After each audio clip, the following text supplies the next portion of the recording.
कक्षा 7 में आज हम लोग पार्ट 5 का अध्ययन करेंगे। 5 पार्ट क्या है?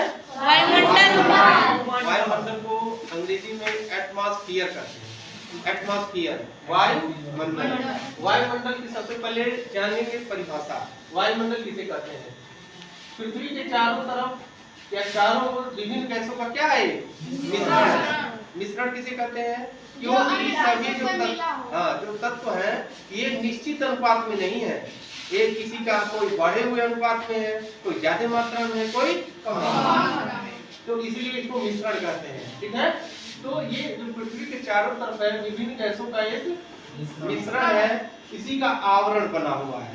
ठीक है, इसको क्या कहते हैं हम? वायुमंडल। पृथ्वी के चारों ओर विभिन्न गैसों के मिश्रण का एक आवरण है, जिसे क्या कहते हैं? वायुमंडल।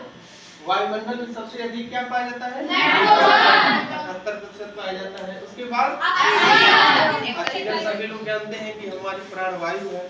ठीक है, शेष 1% में, वैसे अगर संगठन के रूप में देखा जाए तो 20.12% होता है ऑक्सीजन की मात्रा, और शेष संगठन में 1% में कार्बन डाइऑक्साइड है, और जितनी अक्रिय गैसें हैं जैसे आर्गन, हीलियम, नियान, ये सब गैसें हैं, धूलकण है और जलवाष्प है। इस सब से मिलकर क्या बना है? चारों तरफ से वायुमंडल। वायुमंडल का एक घेरा है जो चारों तरफ हमको घेरे हुए हैं, जो बना हुआ है आवरण, उसी को क्या कहते हैं? वायुमंडल। और वायुमंडल को जानने के लिए सबसे पहले हम वायुमंडल की परतों को जानेंगे कि वायुमंडल जो है कितनी दूरी पर क्या क्या गैसेज है उसमें, और क्या क्या इसका काम है। हाँ, इसमें क्या क्या घटनाएं होती रहती है। तो सबसे पहले ये किसकी क्या करती है? एक प्रतिकृति बनाया है पृथ्वी की। पृथ्वी के सबसे निकट और सबसे पहला जो परत होता है उसको क्या कहते हैं? सौरमंडल को अंग्रेजी में ट्रोपोस्फियर कहते हैं। सौरमंडल को अंग्रेजी में ट्रोपोस्फियर कहते हैं, जो 8 से 18 किलोमीटर होता है। समुद्र के तल निचले वाले भाग से 18 तक हो गया, और ऊंचाई से जब इसकी दूरी देखेंगे तो 8 किलोमीटर। तो ये एवरेज निकाल के इसको इसकी दूरी कितना मान लिया गया है? 8 से 18 किलोमीटर। क्षोमंडल वायुमंडल की सबसे निचली परत, ठीक ना, जिसकी ऊंचाई कितनी है? 8 से 18 किलोमीटर है। सभी मौसमी घटनाएं, मौसमी घटनाओं में क्या क्या होते हैं? आंधी होता है, बादल बनते हैं, बिजली भी चमकती है, ठीक है, बारिश भी होती है, ये सब ना है जितनी। हाँ, ये सब भी घटना है, जैसे कोहरा, जो पृथ्वी के सबसे जो हम लोग देख पाते हैं, वो सब मौसमी घटनाएं किस मंडल में होती है? मंडल में होती है। ठीक है, और मंडल में जैसे ही हम ऊंचाई पर बढ़ते जाते हैं इसका तापमान क्या होता है? कम होता है। इसीलिए बर्फ की चोटियों पर आप देखते होंगे कि हमेशा वर्ष भर बर्फ ही जमा रहता है, होता है ना।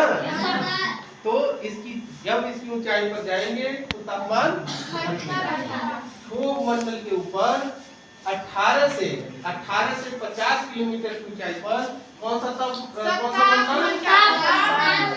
स्ट्रेटोस्फीयर कहते हैं। ठीक है, समताप मंडल किसको कहते हैं उसे। ठीक है, इसकी ऊंचाई कितनी होती है? 18 से 50 किलोमीटर तक होती है। ठीक है, इसी परत में सबसे महत्वपूर्ण एक ओजोन परत होता है, जो सूर्य से आने वाले हानिकारक अल्ट्रावायलेट यूवी किरणों से हमारी रक्षा करता है। ठीक है ना, इसी में ओजोन परत पाई जाती है, सूर्य की खतरनाक यूवी किरणों को रोक देती है। ठीक है, और जितने हवाई जहाज होते हैं वो इसी मंडल में होते हैं। सुरक्षा की दृष्टि से मौसमी घटनाओं क्षोभमंडल में होती है, ठीक ना, तो उसमें हवाई जहाज उड़ाने में दिक्कत होगी, इसलिए जितने भी हवाई जहाज है किस मंडल में उड़ेंगे? इसकी ऊंचाई कितनी? 18 से 50। ठीक है, इसके बाद हम जाएंगे तो कौन सा मंडल आएगा? मध्य मंडल को मीजोस्फीयर कहते हैं। इसकी ऊंचाई जो है 50 से 80 किलोमीटर मान लिया गया है।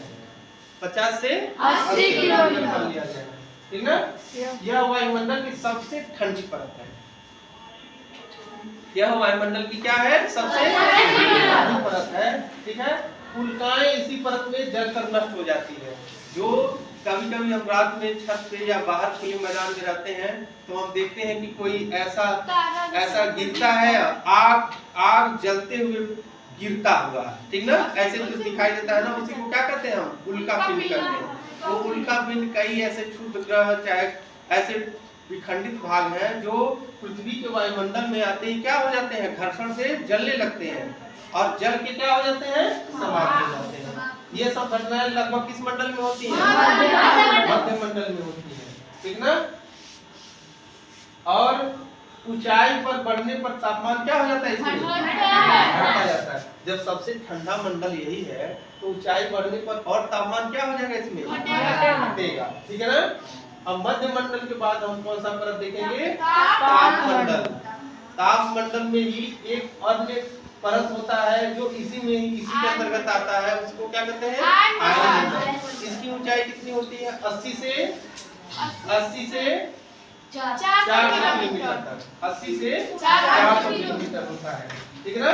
इसमें रेडियो तरंगे परावर्तित होकर आती है। इसी में अब मध्य मंडल के बाद कौन सा मंडल आएगा, तापमंडल में ही तापमंडल को ही क्या कहते हैं, आयन मंडल कहते हैं। इसकी ऊंचाई कितनी दूर तक होती है, 80 से 400 किलोमीटर तक मानी जाती है, ठीक है ना।